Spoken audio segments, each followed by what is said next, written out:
So here we are in the bottom left for Aftermath in the red, playing the Infernal pieces.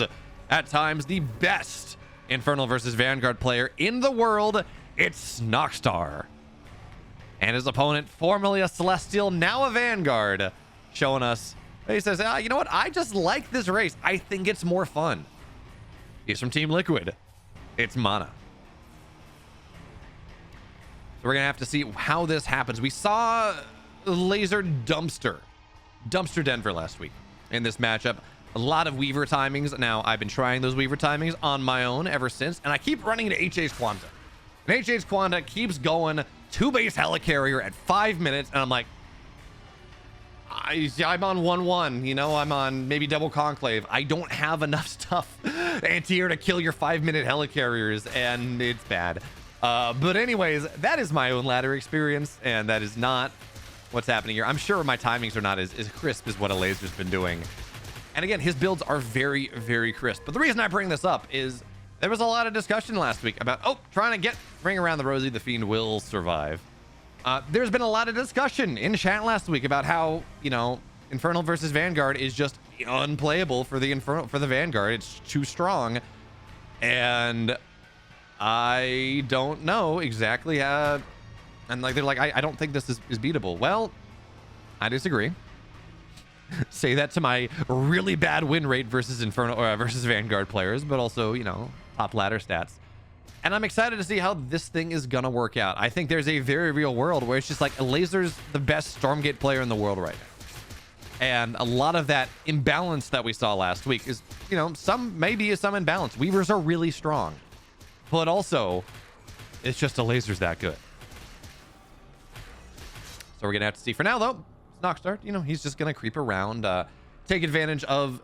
It's interesting he's not contesting this speed camp. Doesn't, I guess, want to get too close to where MaNa is. And MaNa, for his part, I'm assuming, and I didn't see this, I do apologize, but I'm assuming that this was command post first into double barracks. That's kind of what it looks like here, based on the fact that no creeps have been taken, and this is just a single Lancer popping out on the map. So double Lancers on the way. Of course, we should see a a bioreactor, biolab on the way soon enough.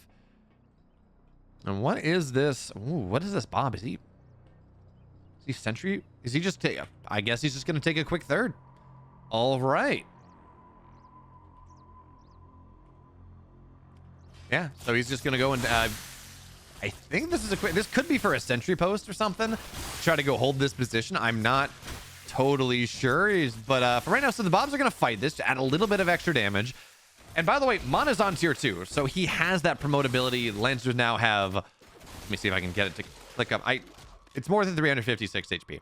They have, it is 356. Okay, so they have a lot of HP. They do a lot more damage, and there's the third base on the way. Now, the trick you can do with this, is if you go and spend one. Now, I guess MaNa's doing this a little bit differently, but if you spend promote on both Bobs, they get them up to tier 3. They build as fast as 4 Bobs do. So it's a little bit, this is something that, who was it? Delixis or something like that figured out. There's a bunch. Oh god, there's a lot of Fiends, but with speed as well. But MaNa's going to be able to prevent the run by, prevent the surround. Figured out where, again, if you promote, and it doesn't take a lot of energy to promote them, you promote, and the 2 Bobs are as good as 4 Bobs. And that actually, again, saves you a decent amount of money. So MaNa kind of did this by instead pulling his Bobs into the fight, and that promoted some of them a little bit. Now, not enough necessarily, but just enough. And this surface area means that these Lancers, they don't die. They're not going to die. They're just going to sit there. They're going to fight the Fiends. Meanwhile, Snoxtar taking the linear third. So he's going to have a lot. Ooh, this is interesting. So take a look at what's happening right now. This has been a pure vault opening from Snoxtar for the time being. He has taken the linear third, which means he's got a lot of Luminite, but really not a lot of Therium. And yes, Spriggans have been buffed. They have been, so they're only 50 Therium now. They're not as bad. But he's gone for a 2-base Spriggan build with no real way to transition out of it with a lot of Therium, because he's only on 6 Therium in the main. Conclave's only done just now, but only 6 Therium in the main, and he's not taken any of the Therium setup. So again, Therium income, not incredible. And MaNa, the downside to this is MaNa is on the other side of the map. MaNa, he has a lot of Lancers that could get taken down, but he's already got Hornets on the map as well. And that just means that, sure, he's got his 3 bases up. The Spriggan run by, I don't think he gets a lot done. 1 Hornet's already on the map. 2nd one's on the way. And yeah, there is no upgrade on these Lancers. They're going to have to try to run home. But against all this army, it does not seem likely. Certainly not without kinetic redirect. But they're going to try. Dodges the Nightfall. Some of them will fall. And again, Spriggans do so much bonus damage here. But here's the Hornet. Level 3. And the Lancers, they don't take a lot of damage anyways. They're very, well, it's not quite true. They're just very tanky. And with 2 Hornets here, 1 mass promoted, they will go to town on all these Spriggans. And this, what? Really, this is a macro Spriggan opening. But it's just not going to work.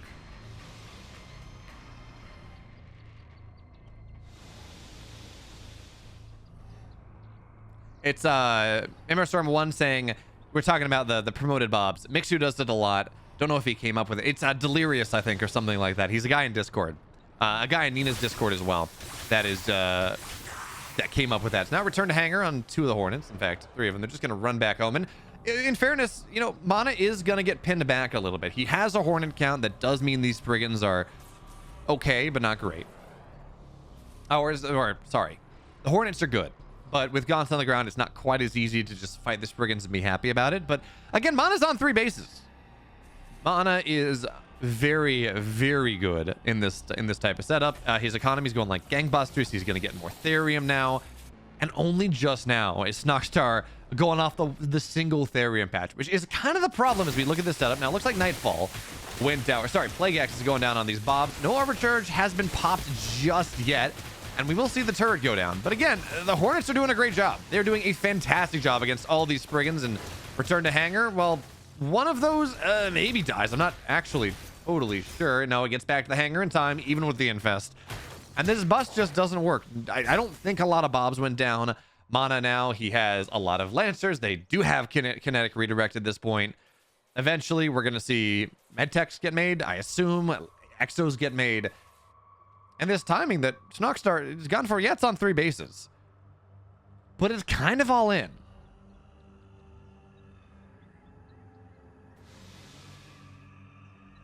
It's kind of all in. And yes, Swake's asking, MaNa has MaNa switched to Vanguard? Yes, he thinks the race is more fun, right? The faction is more fun. So he's been playing Vanguard. And now, yeah, with these 2 medtechs on the field and everything else, I mean, this army is going to be very hard to kill. I don't know if we have Nanoswarm now. Oh, promoted Vulcan goes, or promoted Hornet goes down. That's a big problem. Abduct there on some of these units as well. Are the Hornets going to be enough with everything else to try to knock this down? Now we do have kinetic redirect on the Gaunts on the backside. Lancers are going to try to do what they can, but this Weaver is just standing so strong. But now it's going to fall down. More Spriggans are going to join the fray. Shadow Flyers as well. All the air is done. There is no anti-air anymore. And this is a beautiful hold from Snoxtar. He's not done just yet. But this army cannot fight anymore. The Spriggans on the air. They're going to kill the Medtechs. Lancers are going to have to run away for the time being. But as the Hornets fall down, this becomes a lot more doable now. A second Hornet arrives, but again, splash damage is a really powerful thing. And there needs to be an effigy from Snoxtar. He needs to be applying Infest onto these units. Needs to make sure that he's getting that value.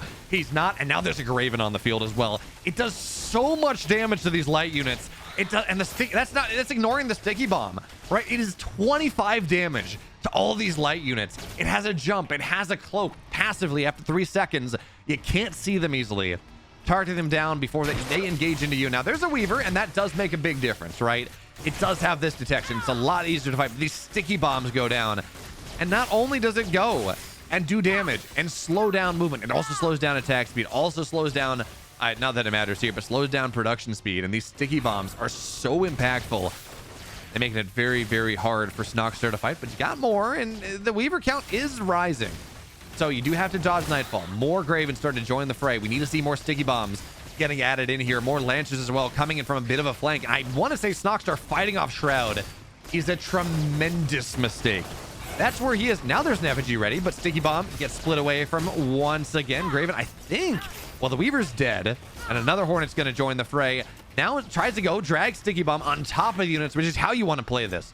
Once a unit gets sticky bombed, it does friendly fire. So drag them on top of the units, slow them down, slow their attack speed down, and go from there. So MaNa probably going to have to back up for a second.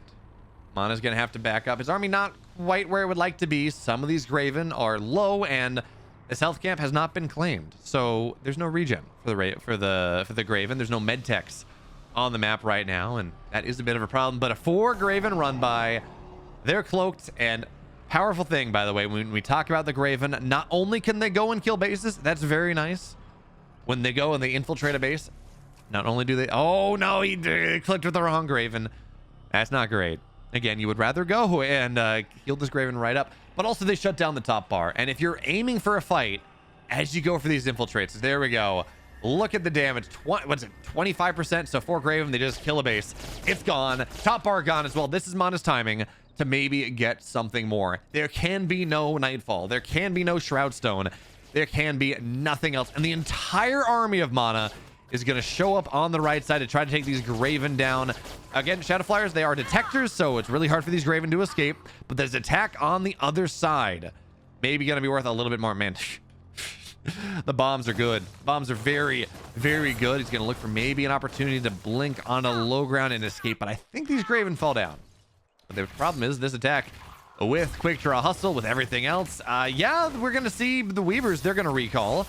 But that's only the Weavers. And Weavers are very strong, of course they are. But they're not the rest of the army.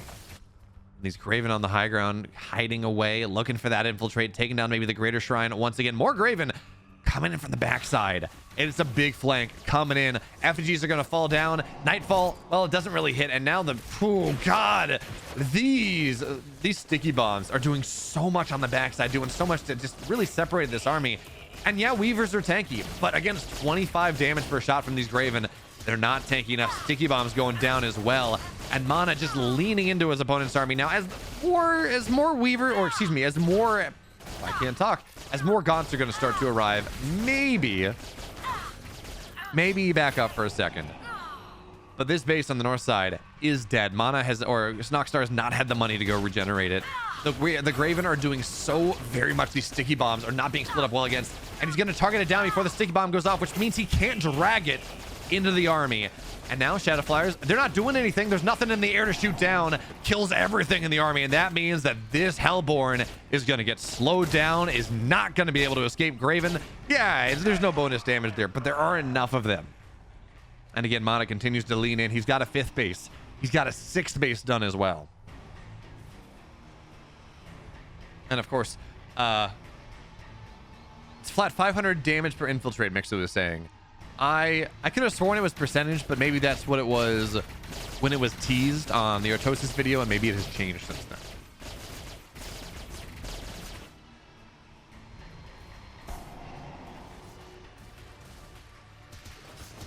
Also, of course, I forgot about the resource steal. I'm like, I just think of this in terms of top bar and killing bases, but yeah, it does steal some resources too, which is not a lot, but if you do quad infiltrate, that's 200 that the Infernal player doesn't really have anymore. And by the way, Snoxtar is dead. He's been dead for a little bit, but finally falls down for real.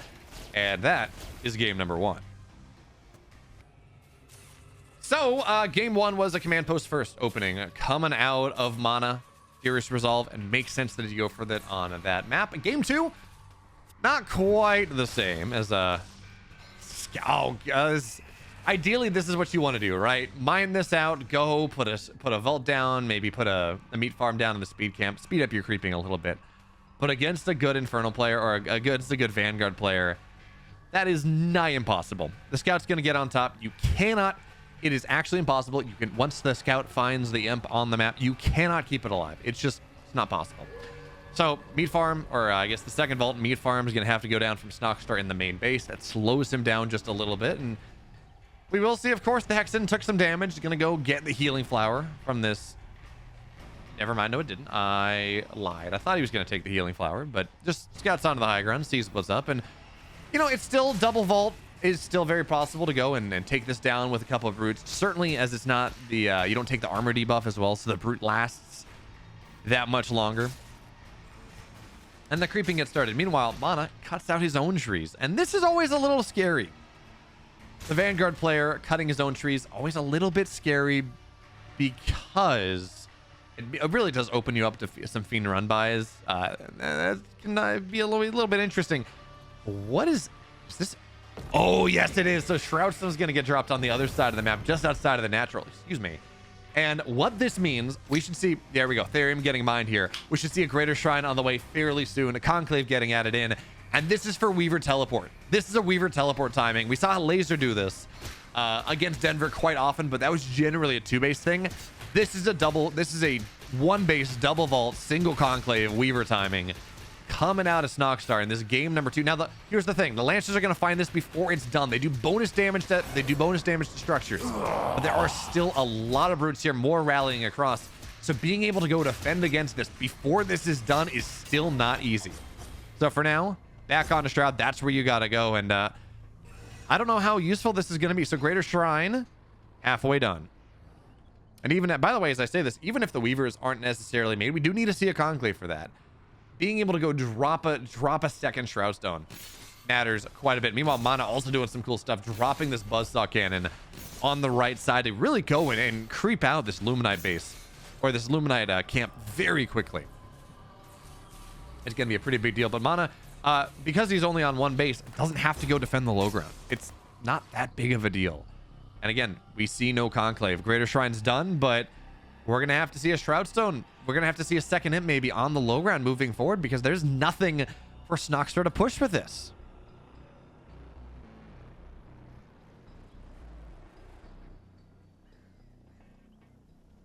There's nothing for Snoxtar to push with this. So, yeah, he's going to have to go, and by doing nothing, really, by playing a more aggressive opener, MaNa has kind of kneecapped this build from Snoxtar.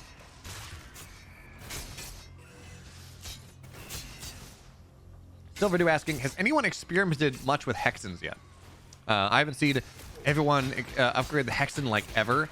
In this patch, Miasma was nerfed pretty heavily. We do see it sometimes. But in general, Miasma was nerfed fairly heavily. So not all that great. I have seen actually, and again, I think this was more of a meme. I was watching Rushy stream, and he was playing IVI, and his opponent, there we go. Okay, so Shroudstone does get dropped, but now it's on a big timer, and it's not getting a lot of value. So we're going to see, well, okay, so these Lancers they're dead. Doesn't matter that they're in a healing zone, doesn't matter that they're upgraded. They are dead. So that is a problem. That's half the army of MaNa going down the drain. He does have a sentry post. He does have a solar habitat on these barracks. He's building exos. He's getting biokinetics lab, or kinetic redirect on the way, or kinetic redirect on the way. Eventually, he's going to have what he needs.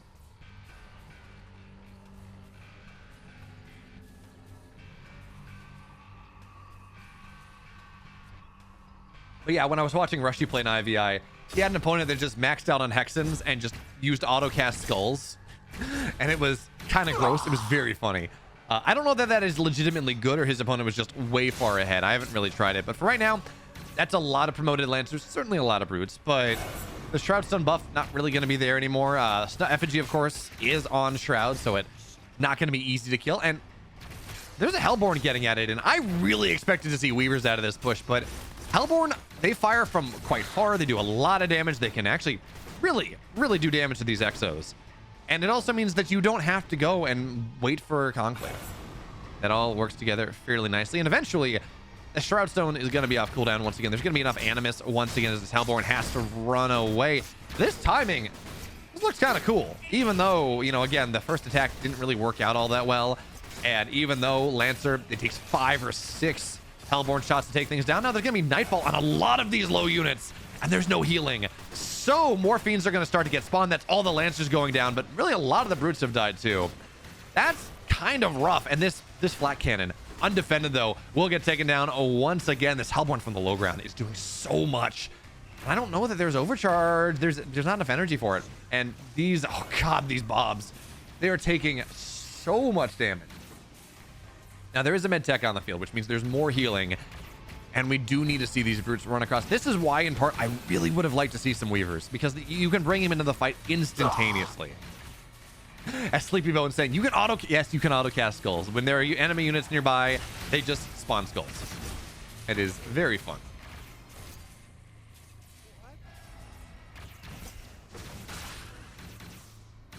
So as cool as this push has been for Snoxtar, I feel like this eventually times out. Do we have any more Hellborn on the way? We only have 2. which is, you know, a decent amount of damage, right? Exos have what, like 100 HP when they start. We don't have any unupgraded Exos to take a look at. They have like 120 HP, I think. So it takes 3 shots. It takes 3 Hellborn to 1 shot an Exo unupgraded. More, of course, when they hit veterancy. But I feel like ever so slowly, MaNa's gonna push this back. We don't see any natural on. We don't see any extra money on the way from Snoxtar at this point. We don't see any natural on the way. The tech is starting to develop a little bit more. Kinetic redirect is done. Exos don't have quick draw hustle, but a central command is here. So quick draw hustle, once there's a little bit money, can make it. And really, if there's any moment in time where you can go and just get on top of these Hellborn, the game ends. And this effigy, by the way, because for whatever reason, Shroud doesn't go up high ground, and I think that's a little silly. It does go low ground. It does go high ground to low ground. It does not spread up the high ground, and that does make things kind of difficult. But for right now, this med station is actually super impactful. 4 HP per second, 8 HP per second when out of combat, and now just tries to get on top of these Hellborn. This one of them is going to survive. The second one absolutely is dead, and missing out on that siege damage is actually really impactful. Yeah, there's going to be Nightfall go down once again, but back in the med station, these units aren't dying, and eventually we're going to see this fall down again. These effigies, they're going to get targeted down. 1 Hellborn, but there's nothing really to buffer for it. Sleepy Bone saying, or Silverdew is saying, he needs to slow up another turret and sit the medic in there. Well, that's exactly what he's done. Look at this man. This YouTube chatter, so smart. Absolutely brilliant. But at this point, this push from Snoxtar has timed out. It is, MaNa has built too good of an army. The rush distance is really the problem. So Shroud Stones are dead. Snoxtar is dead. And MaNa goes up 2-0. So here we are. It's game number 3. The aggression coming in from Snoxtar in game 1. Game 2. Game 2 got very close, but not quite enough. And now it's going to be a Conclave opener, which always feels a little scary against Vanguard. If you build a bunch of gaunts, and then, you know, there are situations where the Vanguard, where the Lancers just run straight on through, and, you know, that's not great.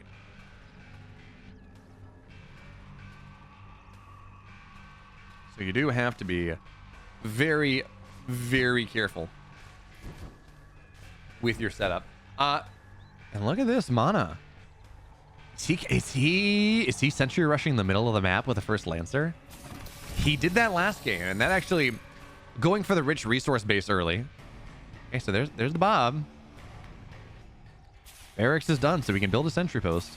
There we go, sentry post on. This is actually super cool. I don't really see Vanguard players do this other than MaNa for the most part, I don't think.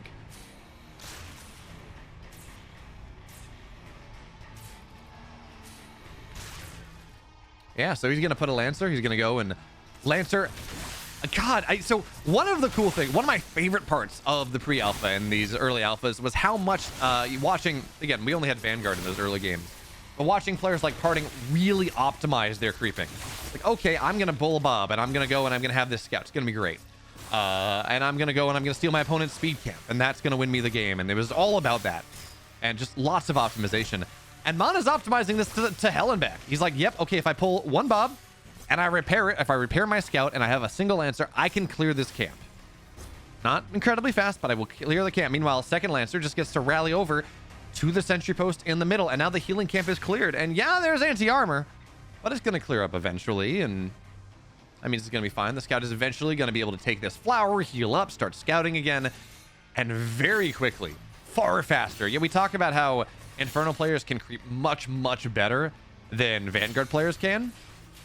Well, in this setup, sentry post, 2 Bobs, 2 Lancers, this middle base, this middle camp that is really untakeable, absolutely untakeable by Vanguard for the most part, or for Infernal by the most part, up until they were like 5 minutes in maybe, is going to get taken by this setup. And also it means these Bobs are getting promoted, which means that they build things faster later on.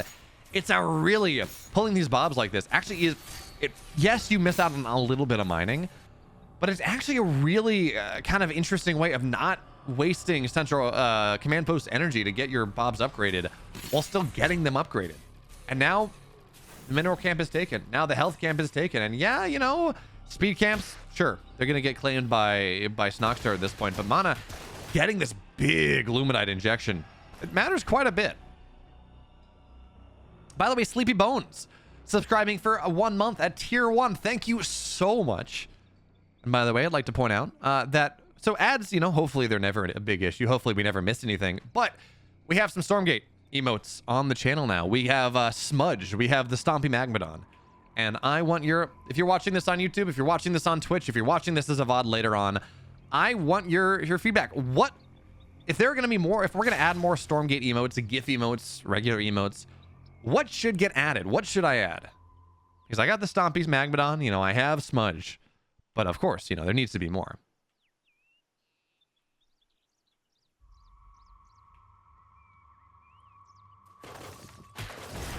But for now, a bunch of Speed Lancers are going to show up on the other side. Now, they don't have Kinetic Redirect, but we can see just how strong they are against all of these gods. Now, they do have Plague Axes, so, you know, there is that damage over time. That is something, but there we go. One bubble on the high tier unit. Now, okay, Shroudstone Manifestation is going to get dropped, and that's going to force them to run out of here. I think most of these Lancers, yeah, certainly if they run into the main base, they're going to fall down, but they're just looking for as much damage as possible. Taking advantage of that bonus damage versus light they were given in the last patch, getting these ideally good splash shots on a bunch of the imps, but they're not getting a lot. They killed Gaunts, certainly did. I don't think they got a lot of imps, though. I thought they're only, well, maybe they got some more.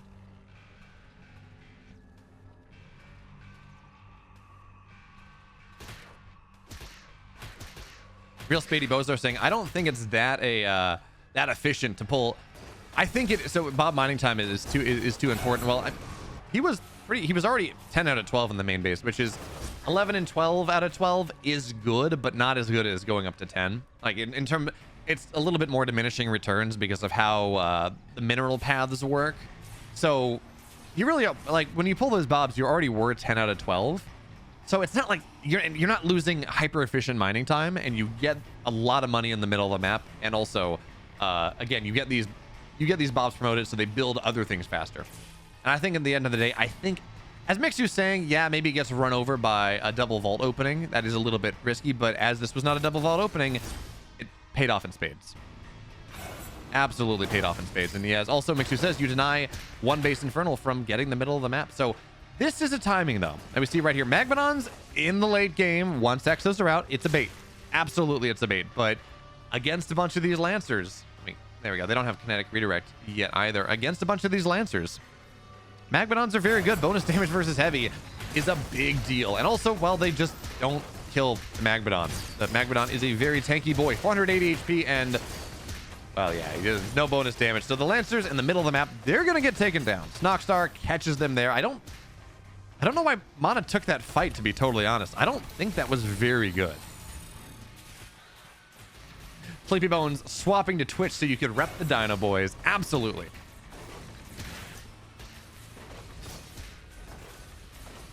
And speed Magmadons catch Exos. Like level, once you have Raging Tendons, Magmadons can just plow through Exos. But up until that point, again, it is a bit of a bait. Otherwise, Magmadons don't really catch, unless you come in from a flank angle. As this Nightfall infestation on top of the Sentry Post is a problem. We have Mass Repair going, but I don't see an overcharge necessarily. Anyways, this timing coming out of Snoxtar on 3 bases, by the way, is gonna plow through MaNa. And we have a series. It's 2-1. It's not gonna be a 4-0. MaNa will fall down, and Snoxtar finally has a map to his name. So now it's game 4. Finally, Snoxtar takes a map in this series. Finally, he goes and is able. Oh, texture's a little bit. No, never mind. I thought the textures looked a little bit weird on the shrine, but we are fine. Anyways, we saw game number 3. A big Magmadon, really just a basic timing. Brute Gaunt with a single Magmadon to deal with the Lancers. And MaNa just wasn't ready, didn't have the stag defense in position, and more importantly, all of his Lancers got killed in the middle of the map. All of his Lancers got taken down trying to contest the Luminite camp on Titans, and just, that's not what you want. That is not how you want to play. That's not how you win the video game. So for right now, by the way, ooh, never mind. I really thought I saw the Hexen taking a lot of damage. But Meat Farm is going to actually get down aggressively for once. MaNa has really done a good job of preventing that from happening. And again, with the Scout, good luck. Good luck preventing it. If the Scout's on top of the imp, you're just in a bad spot. So Scout Getting damage done on the imp, probably not going to kill it. Gonna try, but with more imps pulled on top of this, it's gonna be fine. And now with the white health regen, yeah, there are some healing fruits that MaNa is gonna be able to find. Of course, every Vanguard player has gone and has memorized the healing fruit locations. Although the near one has been taken. The near one is gone. So MaNa's gonna have to run way far away. Gonna have to run so far to go and take advantage of that. But meanwhile, MaNa did the... I don't understand why he didn't do this. We were paying attention to the stuff on the other side, but I don't understand why he did not Bob Overcharge to go and take his natural. Because if you Bob Overcharge, you get the healing camp for free. You get a little bit of a cash injection, and then you put your command post in the healing camp, and it's unharassable. I don't know why he did. I really don't know why he didn't do it. But anyways, he decided to do it just a little bit else. Meanwhile, Snoxtar is expanding in the healing camp. Now, he didn't pull imps to make that happen. He just went off the expand, but even still, he's pulled that. And MaNa did steal the healing cramp a little bit, kept the scout alive, but at the end of the day, no harm, no foul on either side. It's going to get reclaimed. And we are again looking at, where are our structures? Conclave expand. Okay, coming out of Snoxtar. I assumed from the Fiend there was a vault somewhere, but no, that's just from the Hexen. And now, well, oozes go down, all that fun stuff. More barracks getting added in. And MaNa takes his natural a little bit faster. Doesn't overcharge the bobs. He's saving up a lot of energy right now. Builds himself a second scout, which again, scouts are cheap. They build very quickly. Builds himself a second scout, mass repairs it with the bobs, and slowly takes this creep camp down. Huh.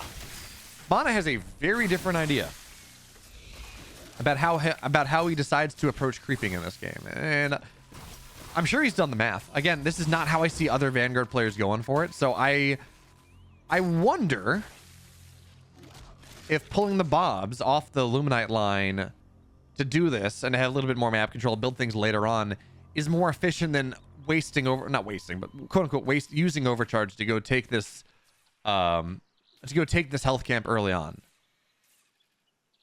I don't know. But right now, certainly the scout is able to be pet by the Fiend because it's not going to die inside this healing zone, even as it has a little bit of minus armor. So that is unfortunate. But now, that's a lot of Lancers on the map. And MaNa, quick third base. And now the question becomes, as the question always becomes, whether Snoxtar can punish this. In fact, he's not even trying. 4-minute third base, which is really the timing you should be looking for. So everybody was saying maybe so you can promote more earlier. Maybe. I don't know. Anyway, Snoxtar, third base going down 415 or so, which is really the timing you're looking for if you're trying to play a macro game. It can feel, especially as a kind of when you're opening up production structure into a base. So Conclave expand, Conclave vault, something like that. It can feel hard to go take your third base at 4 minutes. It can feel rather difficult. Because, well, he's saying wait, he overcharged. I don't know that he did. I think he's just saving all energy from promotions as much as possible. It can feel kind of hard to take your third base as quickly as you should because, you know, just banking imps feels weird and you don't have a ton of money. All right, you don't have a ton of money just yet because you're really not even saturated on your natural just yet. But Snoxtar saved up the money, got his third base on the way, and that means, yeah, MaNa's economy is better for now, but Snoxtar's going to be able to catch up to it better. Because certainly, Vanguard, yes, they build workers just as fast as Infernal, but they don't have to go spend their workers to go build structures. So that does mean that the Vanguard gets their economy that much faster. This Weaver off Shroud is not really what you want, and Plague Axes are there, but it's only 4 Gaunts. And that means that these Lancers, no quick draw hustle, of course, not just yet, but these 4 Lancers and a couple Exos, they're just going to run roughshod over this entire army. I think Snoxtar might just be dead. Trying to play as greedy as possible, but he's going to lose so many of these Gaunts.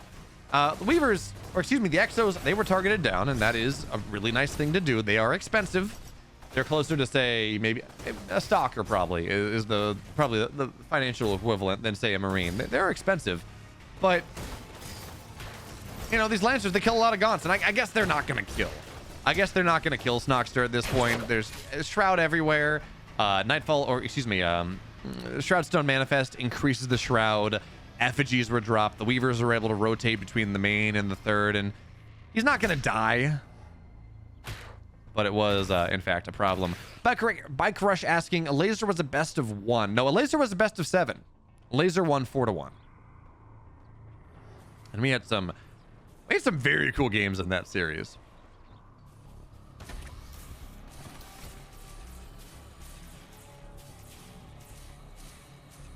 So now, third base, I mean, it's been done for a while. Fully saturated or near enough for MaNa. He's going to drop a Therium Refinery. There we go. On perfect timing.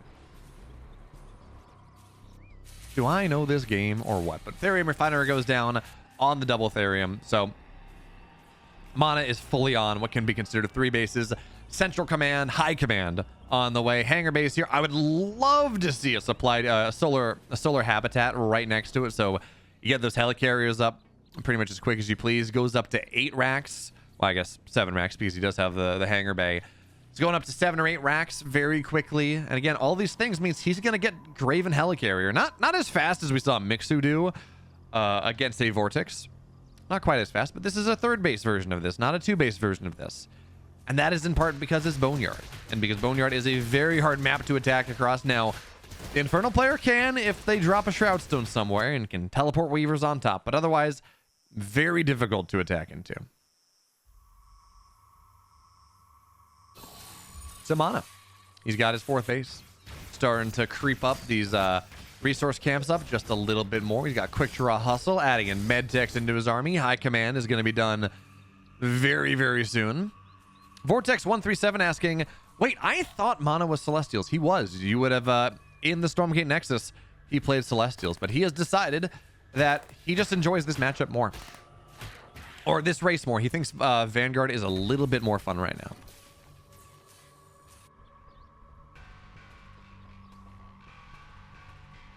So that is what he's going to do. MaNa, of course, 4th base on the way. But here comes the attack, and MaNa is not in position. That little bit of run by distracting things. I think this sentry post is just a sentry post. It tickles. I mean, it technically does 22 damage, but I mean, it does not splash in any way. It really is not all that great. And there are 5. This base is dead. 5 Weavers are going to knock this down. The question, though, is whether the counterpunch is going to do anything. And this army is very separated, so I think the answer is going to be no. Snoxtar is going to catch MaNa quite on transition. Now, the Weavers, once you get these Lancers on top of the Weavers, they do a lot of damage. Bonus damage versus light is a big deal, but there's just so much here. And this Effigy standing strong on 200 HP. This is, I assume we're going to have helicarriers not even on the way. Graven getting added in, but they're not here yet. And MaNa, he had his 3 bases, and I don't know that he's dead because, again, there's no Shroud. Graven's starting to get added into the mix just a little bit more. They have to blink away, though. And you're really looking for, like, a 4 or 5 Graven.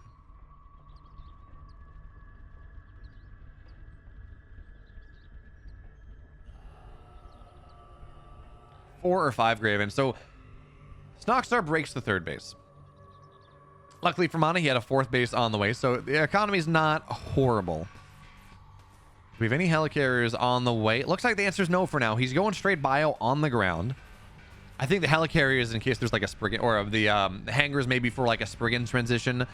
We do know Mixu has gone, and he's really kind of enjoying these evac Lancer drops. Those are kind of cool. But Snoxtar has the map at this point, breaking this aggressive 3rd base position. So Snoxtar's on 4 bases. He's going to have 5th base coming up fairly soon, I think. And there's a couple defensive Shadow Flyers in case something happens. And again, MaNa's out of position, woefully so. And with these Weavers here, I mean, this base just dies. 4 Weavers, they 2-shot the base. Graven are going to try to join things, and for now, the sentry post, I guess, is going to go down. But again, there is also detection. These Graven are not the end-all be-all with the Weavers on the field. They can get just abducted straight into the army. Now, that's a lot of... Oh, God, that's so many sticky bombs. So these army units are just not fighting all that well. They're not fighting all that quickly. And even as the Graven are getting abducted, the rest of the army's fighting really nicely. Now, Nightfall slows things down just a little bit, drops Infest on top of everything, but these Weavers are starting to go down. The bonus damage versus Heavy is really nice. Graven onto the north side as well, so the Hellborn are not going to get their damage done. And you need more. Like, it feels so hard. It feels so insanely hard once the Graven hit the field to fight this army as an Infernal player. Because, again, not only does Sticky Bomb do a lot of damage, not only do Graven do a lot of damage, but also it's just your units don't move. Your units don't fight. These Graven just lock everything in place. The DPS on an army that already doesn't do a lot of damage.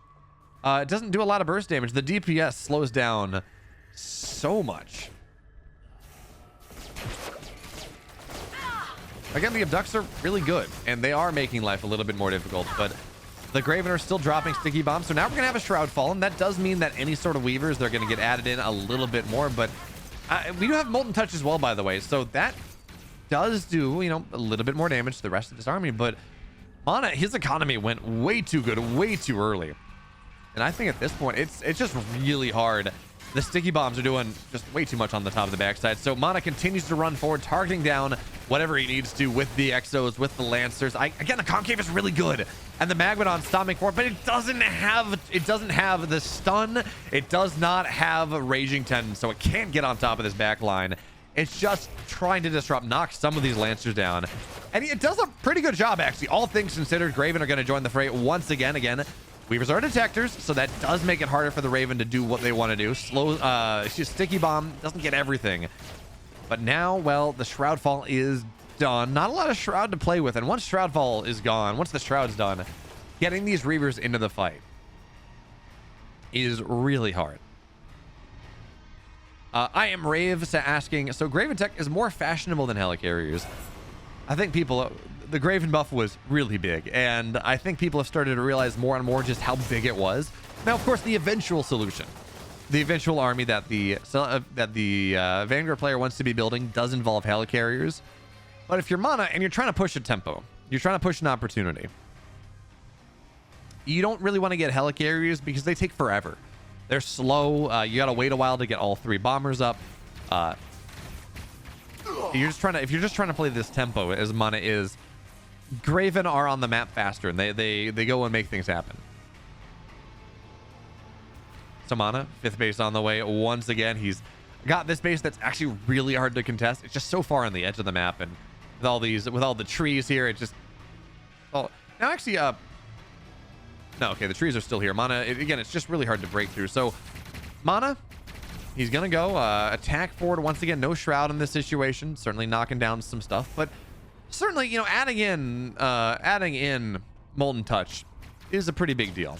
That being said, there are so many Graven on the, I don't even know whether this was an infiltrate. Probably it was, because shutting down top bar is really viable, really impactful as you take this fight. But man, so many Graven go and infiltrate that base. Actually such a big deal. And the Hellborn on the backside, well, their damage per second is just getting healed up by these medtechs.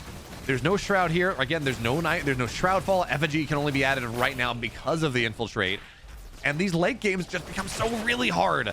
A Graven blinks out just in time, as we're going to see maybe more infiltrates on the way soon. That being said, this push forward is getting a lot of damage done to these Exos. These Shroud Fall, or excuse me, the Hellborn, doing a lot of damage. They're doing a really nice job. And the Graven are not there fighting. Graven, yes, they're a good harassment force, but they're also a really strong, important portion of this fighting army. And with Infest, with the bonus damage, the splash damage that these Gaunts provide on top of the Exos, Snoxtar, one thing says the supply is really bad. The other says he's actually fighting through this very nicely. But again, a lot of that is because the Gravens are not part of the fight. Now, Shroudfall will go down. And if he can jump on top of these Graven on the backside, that is a lot of supply. A lot of value into this army. And we're not seeing MaNa jump on top of it. The Weaver was plugging the gap for right now. But these Hellborn are so exposed. They're so exposed. And now the Graven blink onto the right side. A Snoxtar maybe had an opportunity. Maybe. But at the end of the day, far too far behind in this game state. The Graven are going to be able to blink away. All the tech is dead.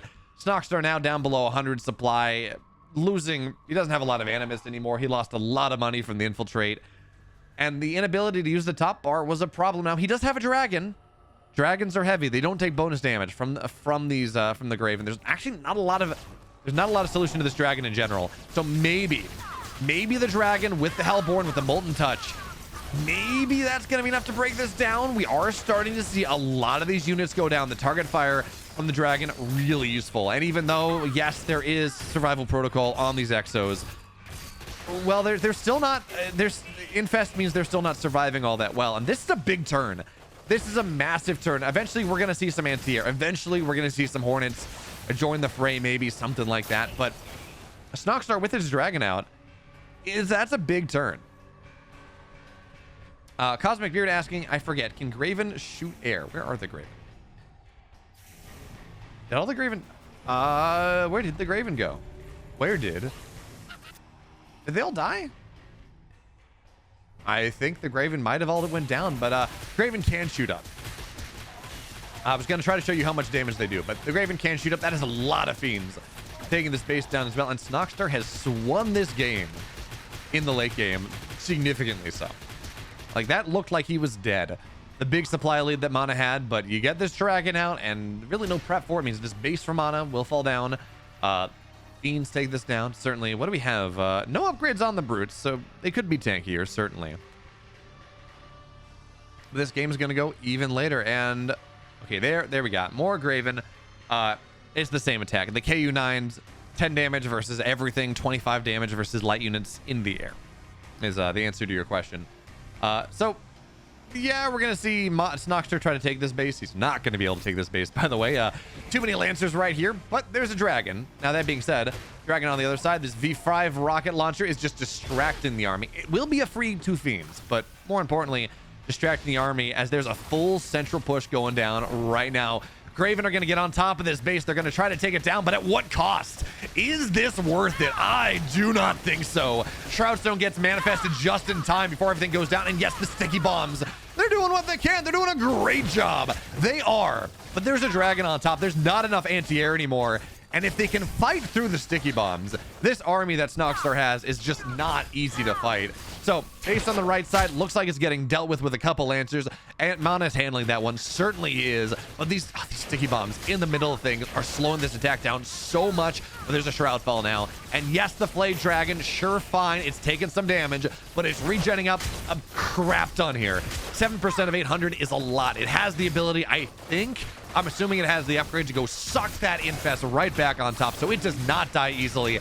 And this army from MaNa being chased away. Yeah, the healing's good, but there is not enough damage in this army anymore. This has been an incredible comeback from Snoxtar, and he is making it happen. All of a sudden, MaNa, his army is dead. It's in the ground. Shroudfall did everything it had to, and yes, a lot of imps have gone down. These Lancers on the right side denied that base. But MaNa is going to lose so much more here. Up 100 supply at this point, Snoxtar. What an incredible comeback that he has made in this game. All about that Dragon timing, and MaNa overcommitting just a little bit. Snoxtar taking him for all of his worth. All of it, all of everything. At this point, Dragon's going to find this base on the north side. No overcharge available. It's already been used. And we're going to see more Fiends. This base is dead. The main army... I'm really surprised that main army isn't just trying to push the natural, but I guess, again, just confirming that everything dies. And all of a sudden, Snoxtar, yeah, losing all those, hello, there we go, Delirious Hex, the man who kind of figured out just how much better a promoted Bob is over a regular one. I was trying to remember your name earlier and couldn't remember, so thank you for showing up. Thank you for helping me remember. But this base is dead. There's no chance this thing survives. Not with the Dragon on top of it. Based on the right side, well, Bobs are going to show up, but there are Shroudstones here. These Bobs, they're not going to be able to mine a lot. MaNa is on his last legs. He's got this base that he needs. Main base is mined out. Natural is mined out. This third base soon to die. Overcharge will not save this. Not with the Dragon on top. Not with this effigy as well. And this big surround on the backside gets on top of some of the tech units. Really nice, but look at this. Oh, he gets the bombs on them all. Oh my. How's that some of your own medicine there? MaNa, these sticky bombs that are so powerful against the Infernal player. Well, now they're getting on top. And now big Fiend Concave surround coming in from the backside. Best fight MaNa could hope to take, but Snoxtar turns it on his head, and there's just not enough here anymore. Fiends are going slowly taken down, but this Dragon on top, more Fiends getting at it in. MaNa falls down, and that Dragon is there. Snoxtar, incredible comeback in this fourth game, and we're tied up at 2 apiece. So we've had 2 games where Snoxtar tried to get aggressive. It didn't work. 2 games where he played more macro, and in fairness, Snoxtar was in the back foot. On the back foot in that last game, and, you know, luckily enough for him, He was able to make a comeback. He got the dragon out just in time. There was not quite enough anti-air to take it down. MaNa overcommitted into a dragon, lost his tempo, lost the timing, and the game went on. That is in part why it is actually... We were talking last game about helicarriers versus no helicarriers, helicarriers versus Graven, things like that. And that is in part why going helicarriers it can be good. Because that army that MaNa had, great before the dragon's out. We do see, of course, that it struggles a little bit once the dragon's out. It's hard to get on top of the dragon, hard to clear away all those all the fiends that are getting generated. But helicarriers, they don't really die to dragon all that much. They're very tanky. And they can annihilate I mean, the splash damage is insane. They kill off a ton of the ground, and then that gives you the license to get on top of the dragon.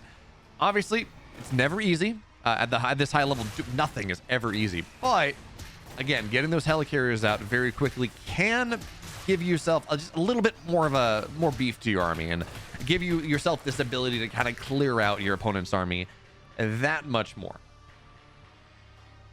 So for now, again, this was going to be a command post first coming out of MaNa. Makes sense. It's a big map. You go command post first. Where he goes from this one, though, is Sleepy Bones. Zerg4E, thank you so much for the follows, everyone. Sleepy Bones also subbing to the channel and gifting a sub. So, double plus thank you. Extra thank you. And thank you for bringing, again, Kino Blues into the flock as well. I really do appreciate it.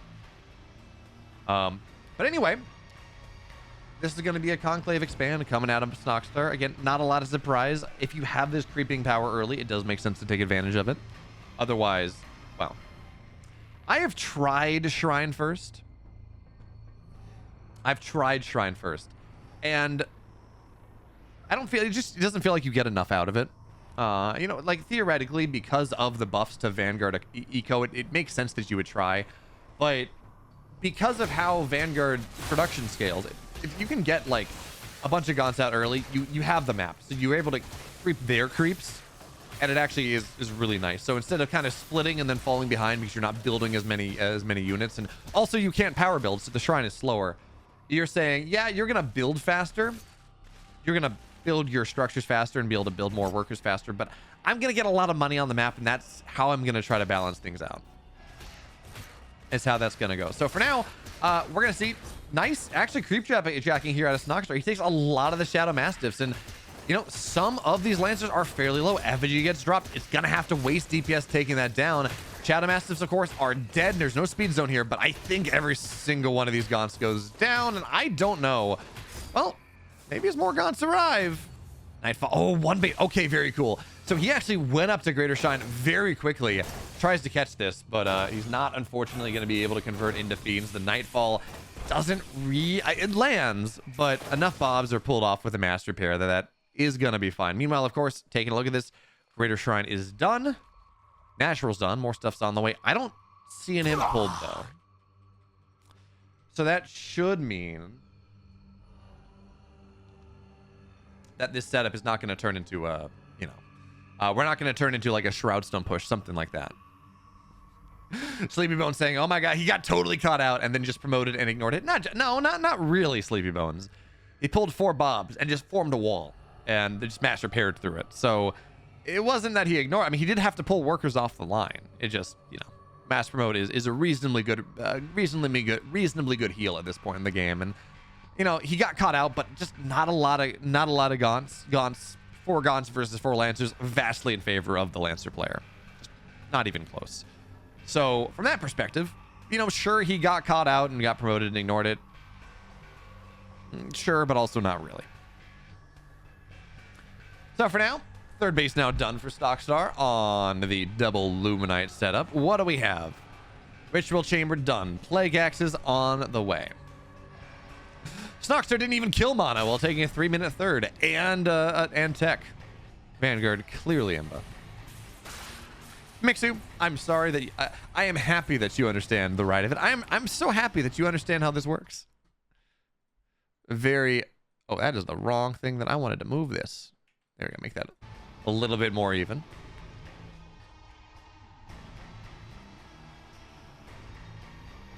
So now we got a Lancer medtech timing, and certainly Plague Axes will be done by then. That's a lot of gaunts. And actually, he got down, so he was able to go and take this off on the right side. But also, that also means that these Lancers can just go sit in this corner, and not a lot of surface area. But how does MaNa want to play this? Central Command, no high command on the way just yet. He doesn't have a ton of barracks. Again, he is going for that quick third base. Not as quick as previous games, but relatively quick third base. As we see the vision camps get taken down here. But at the very, it's funny. You look at this, it's like, oh, you just got an effigy. It's whatever. Taking down these effigies actually is really nice, because of what it means is the weavers can't circulate between the main and the third base all that easily, or the natural and the third base all that easily. Lancers, of course, with the kinetic redirect, are just zooming through all these gaunts. And yeah, there's going to be nightfall, but with the healing on top of this, so many of these gaunts are just going to fall straight on down. Yeah, there's going to be a med tech here, but this timing on the map is not what you want. Yes, there's a Magmadon, and yes, that's going to try to go stompy and run through things. We do, of course, Magma Stomp is a good thing. There's this Weaver. Wheel fall down. So now Magmadon's again. This Magmadon's just going to get kited out, and the rest of the army is just, the rest of the army is just not really there. So Conclave's going down, forming a bit of a wall into the third base. More rallying. Do we have any exos on the way? They're getting made. There's no quick draw hustle, so that is a problem. Again, Magmadons without exos, they're pretty good. They are very strong, but I mean, this timing for MaNa, where he's just shutting down the economy, is going to be a problem. Magmadons versus without the stomp, without the trample, they don't do really. They're okay. They don't die, but they're not as strong as they might otherwise be.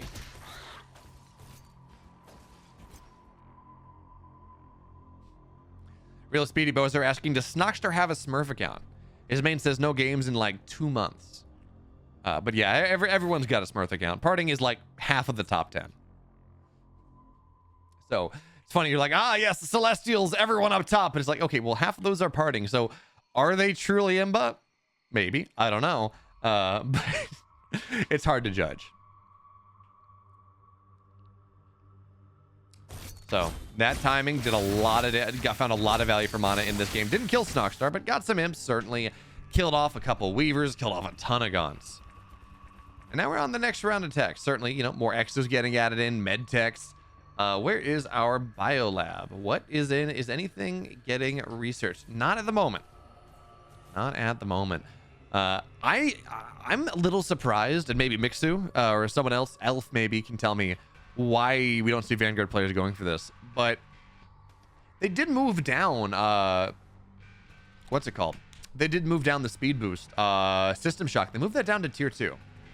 And you feel like the ability to just really zoom and remove a lot of debuffs as well would be something, even if it does take 120 seconds to research, you feel like that's something that would be really good, right? Something that is worth researching. And unfortunately, I just don't see it. I don't see it all that often. I guess maybe the healing is more important than System Shock. I don't know. But certainly, or maybe Vanguard players feel like System Shock is maybe a little bit more, or healing Nano Swarming is maybe a little bit more useful than System Shock is. But anyway. Somebody asking, what is the tier 3 med tech upgrade? So you get it at... There's no tier 3, like there's nothing gated behind high command anymore. That was a balance change that was made in 0.1.0, where System Shock is now accessible at tier 2. It does take 2 minutes to research, but also it removes all debuffs and makes your units much faster. We saw it Nina found a lot of value of this in the mirror in 0.0. Watching, or maybe previous playtest, where you just would go in System Shock and either get your exos away or get them on top of things. It was very nice. But even the ability to go and like System Shock away a bunch of this Nightfall, for example, as you're trying to retreat, feels like it would be really good. Or System Shock away from these Magmadons, so there's just no contact being made. These feel like things that would be pretty useful, but as it stands, again, we're not seeing those. I guess spending your Therium on things like Graven are probably maybe more useful.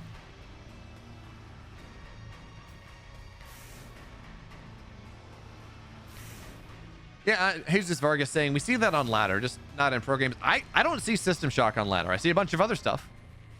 A bunch of stuff that Vanguard kills me over and over again. But I just don't see a System Shock. So again, it's a little surprising. Is now Graven around the field. Target, yeah, there we go. Got a target. It's this really interesting interplay where you drop System Shock, and then your opponent tries to put him on top of you. So you have to target down the sticky bombed unit so they don't bring them on top. Because if the unit dies, the sticky bomb doesn't connect, which is always going to be this interesting kind of play and counterplay. For right now, though, fighting on Shroud as much as you can, but the Concave for MaNa is really good. And the Weavers are going to start to go down. Again, there's a Nightfall on the left side. This is when System Shock would be really nice, because it would allow you to go and just remove that and kite back just a little bit and kite back just a little bit. Weavers will fall, you know, again, target the Weavers, and now the Medtechs could escape, because right now they can't. Now, right now, the Fiends are getting right on top of them with the Shroud fall as well. Now, Sticky Bomb is going to be nice and slow things down just a little bit. But Snoxtar is snowballing this fight in a tremendous way, spending a lot of animus to build more stuff. And a fight that looked fairly even. MaNa overjudged, and once he lost all the Medtechs, not really able to take the fight anymore. And again, getting all these... Oh, are these units... They're not stuck, are they? Yeah, System Shock off the friendly fire, a Graven Grenade. Yeah, also true, Kazek. All these things would be very, very useful. But we are at the point right now where I think it is very hard for MaNa to make a comeback at this point. He's down 70 supply. And, you know, a lot of those are Fiends. A lot of that is not real supply. But a lot of it's also in the extra bases that Snoxtar has been able to mine. A lot of that is in everything else. So Bobs, they're going to try to overcharge, but this base is dead. With the Weaver moving forward as well, that percentage damage on structures is so strong. And Molten Touch as well. I mean, this fight, MaNa's going in for a full 360, but the army's just so small. This army is not strong enough. And again, the Graven are really good. They really are. But the decision to not go like Graven plus Helicarrier, like this fight would be, if you had two Helicarriers with bombing runs, this fight goes so much differently. And even still, I mean, MaNa is making it look okay, but again, just look at the line of red. Reinforcement lines are a different story, and everything's dead. But if you had a couple Helicarriers here, bombing run down this side, I mean, this army dies. This army is so dead, and maybe having a couple Helicarriers versus a couple Medtechs, I think I'd take the Helicarriers. But anyway, MaNa falls down, and Snoxtar now one map away from taking the series. So we have seen a bunch of different games, a bunch of different ideas in this tournament, or this show match, really. Not really a tournament, just a show match. But in this show match thus far, we've seen aggression coming in from Snoxtar that didn't work. We've seen this late game Graven idea that are not quite doing it. Certainly on Boneyard, that is a map I think MaNa should have won, but he overcommitted into one bad fight, and that was able to swing it around. And then this fight on the low ground, MaNa...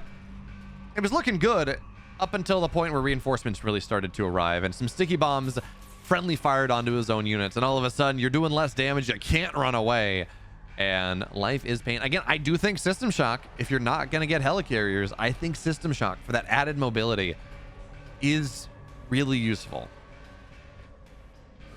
But who knows? Maybe I'm wrong. Maybe it's too expensive. I don't know. For now, though, we see Snoxtar again. He's going to go for a Conclave opening. If there is one map that you go for a Conclave opening, it is absolutely Lost Hope. Because Lost Hope has... What is that? It has 6 light camps. So you can go... There's just a lot more money on the map. On Lost Hope than it is on other maps. And that's... Who tries to snipe? Not going to get it. That is just, you know, a little bit more. Is Scout trying to go? Not going to go and get the kill. We'll force the split, though. I mean, certainly the units on the ground will as well. And away we go. It feels like, Sleepy Bone saying, it feels like each non-mirror has tons of room for skill expression. But not all of them. One side needs to use all of it to survive. And the other side is gravy. Yeah, maybe. I think there's a lot of stuff unexplored. I think, you know, there's a lot of, in all the matchups, that is just... Certainly there is imbalance. CVV is pretty imbalanced, and the one way that is kind of standard, I mean, I don't know a lot of people like hedgehogs. That one is a problem, but I think CVI, IVV are two matchups that are close enough where, yeah, it is skill expression on both sides. Certainly as we're again gonna see this. This is scary, right? So we're gonna see the bruiser is getting slowly taken down, and luckily MaNa's trying to take the middle.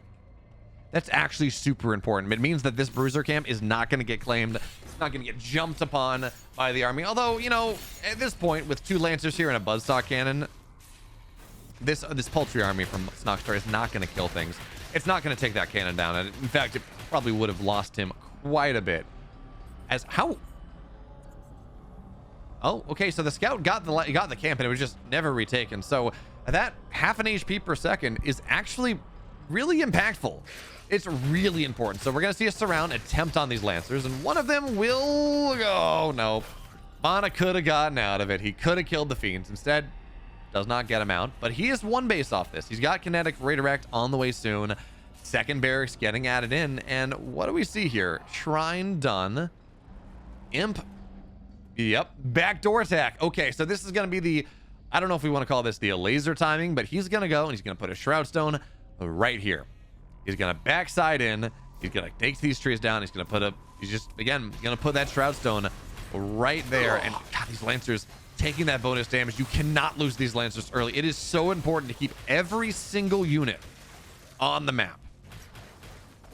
So that is very, very dicey. Of course, kinetic redirect halfway done, and here comes that imp. Greater Shrine, not quite enough therium on the map until right now. There we go. There's 100 therium. Greater Shrine is on the way. No static defense available just yet. So the first attack is going to arrive even before the real one. And if you can get damage done, I mean, these lancers are heavily promoted. Central command is done, and this may have been a mistake. That is a lot of this army of Snoxtar that is falling down right now, not really able to take the fight. And you lose the supply before the attack happens in earnest. That's a problem. But of course, there's also no healing for these lancers. Nothing really to keep them alive. And that does mean that, you know, yes, Snoxtar's losing units, but MaNa is losing HP. That is a problem. Imp, eventually, it needs to start building things, and the Greater Shrine's not on the way just yet. I thought I knew what this was. I thought this was the laser timing.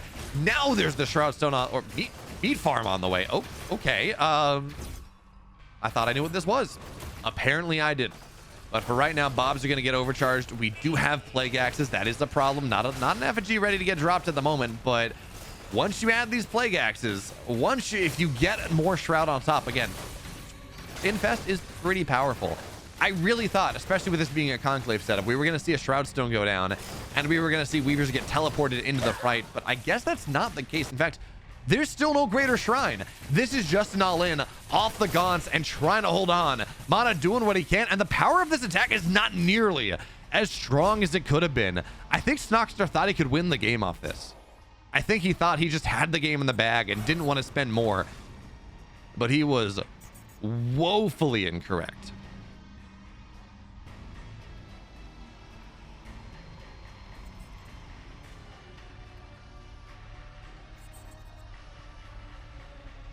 Corey Allen asking, hedgehogs are a problem or not used in CVV? I'm not sure I understand why CVV isn't good. Well, no, CVV is fantastic. Celestials have like a 65% win rate in the matchup across the ladder. It's more that pretty much the only way to play as Vanguard is opening hedgehogs, and Vanguard players don't really like that. They're not really, it's not all that fun.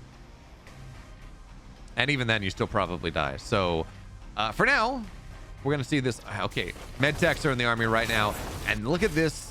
Okay, I was going to say, look at this surround, but the Lancers, they're dealing with reinforcements. It's actually pretty solid, but there's not a lot in the main base at the moment, so the medtech has to run away and have to heal itself up a little bit, but this Lancer in a wall, it probably kills these gaunts. Meanwhile, other side, more stuff is going to go down.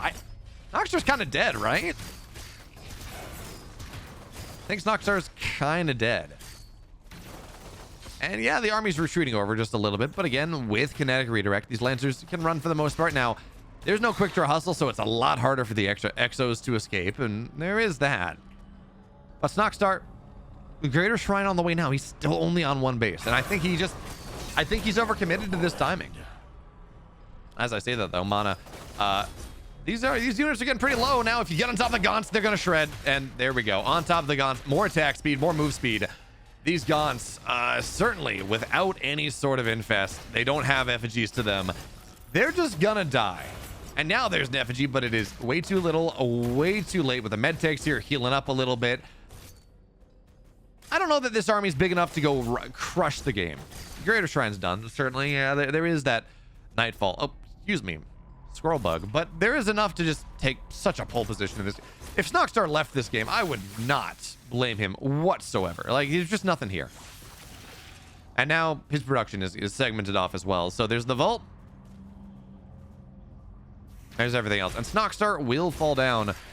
We're going to get to game 7, folks. And the first time in Stormgate Sundays, we get a game number 7. And I love that.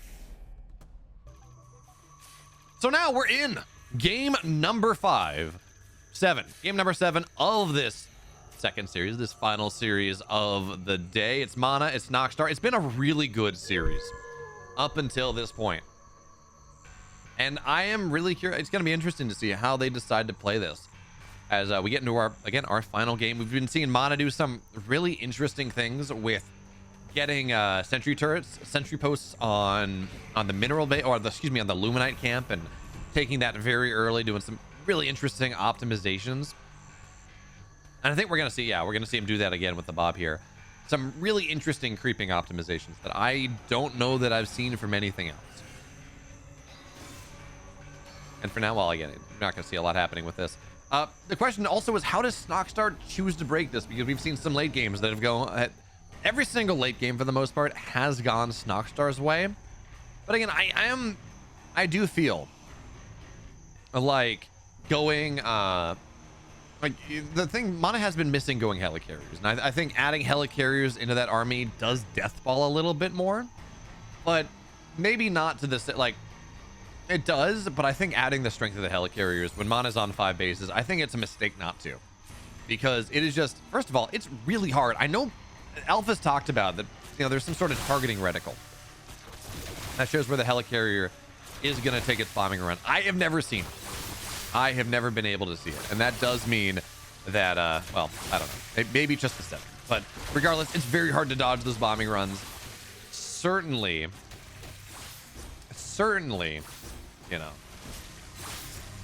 they do damage. They do a lot of damage once you get up, certainly 4 or 5 helicarriers.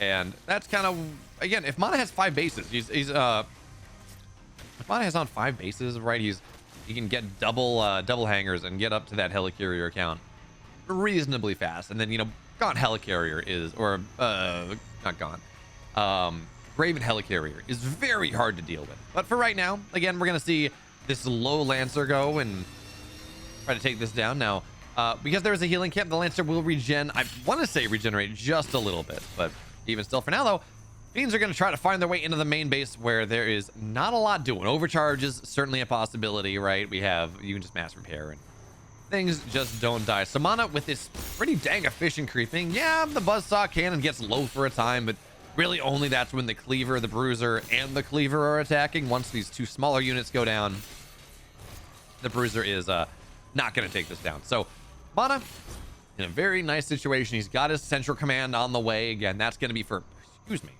that's going to be for big promotions, right? That's going to be very nice in that setup. And Snoxtar, his natural is done. He has been able to creep out some of the camps. Doesn't really steal anything from his opponent, though, which is kind of unfortunate. Because if you go and you steal things from your opponent, if you go and that is something that is really nice for Infernal. Like, there's a timing when he could have stolen about 120 Luminite from these 2 Shadow Demons when MaNa was going and actively creeping this camp. But as it stands, MaNa now, he's going up for 1 base kinetic redirect, right? He's gonna have his natural on the way soon, but getting his tech that much faster, he's gonna steal the vision camp. Now, these Fiends on the other side are annoying, but mass repair, oh, Bob will fall. Very nicely done there, Snoxtar. But it's probably not going to be much more than that. Now 4 Lancers, 5 Lancers getting ready to maybe dive in, and Snoxtar is way too split for this. There is no way. I don't think that this should not kill. It may get some damage done. There may be some trades, but the split there from the Gaunts means it's very hard for these Lancers to get those big splash shots that properly eviscerate things. Now that, well, tier 2 is done as well, so Shroudstone Manifestation, we have some Infests there, some Fiends getting added in. This Lancer is dead. There we go. Dead to the Infest. And that didn't get enough done for MaNa. Not at all.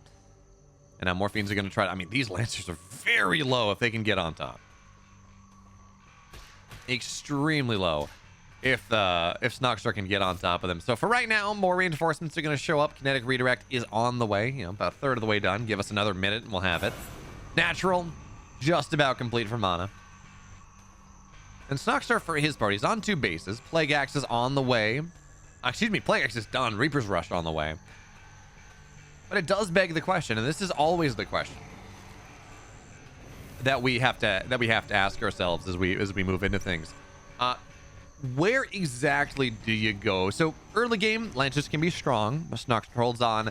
Mid game, you do have to worry about these bioball timings. You have to worry about, you know, maybe some tech units coming out from the Infernal player and catching MaNa off guard. But MaNa has been steamrolling in the late game quite often in this series, getting Mass Graven and going for this like Lancer Graven medtech type of idea, not even getting a lot of exos,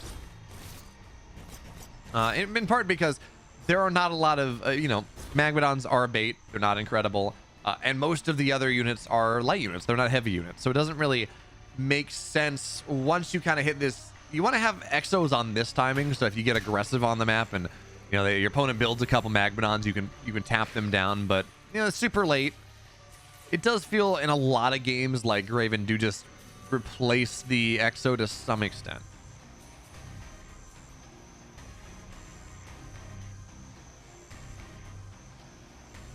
So for now, we're just seeing the progression. Third base done for MaNa near about because, well, auto build or, you know, multi-build is very fast.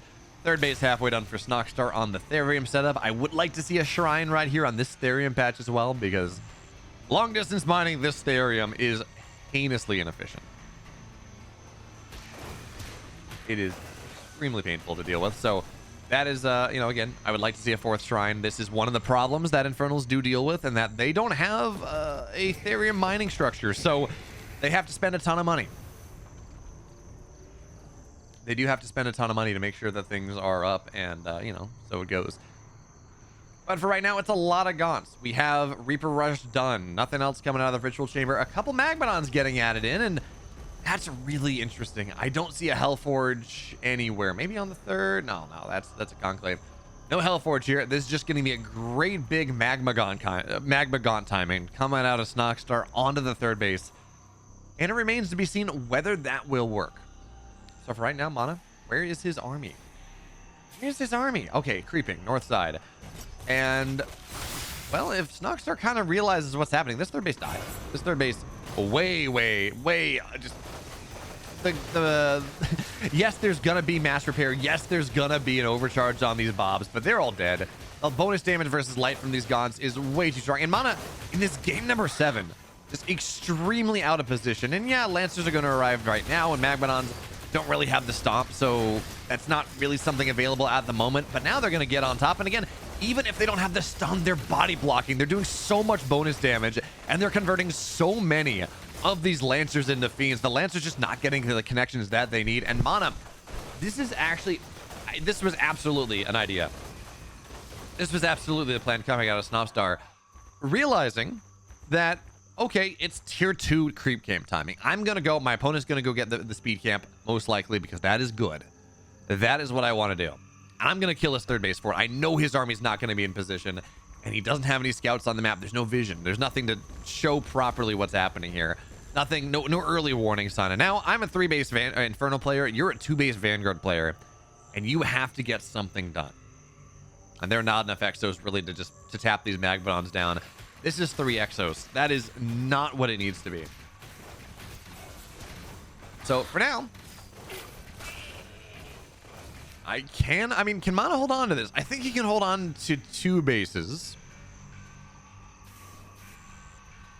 I think he can hold on to 2 bases. He can have his 3rd base going up on the way on the north side. They get scouted immediately, by the way.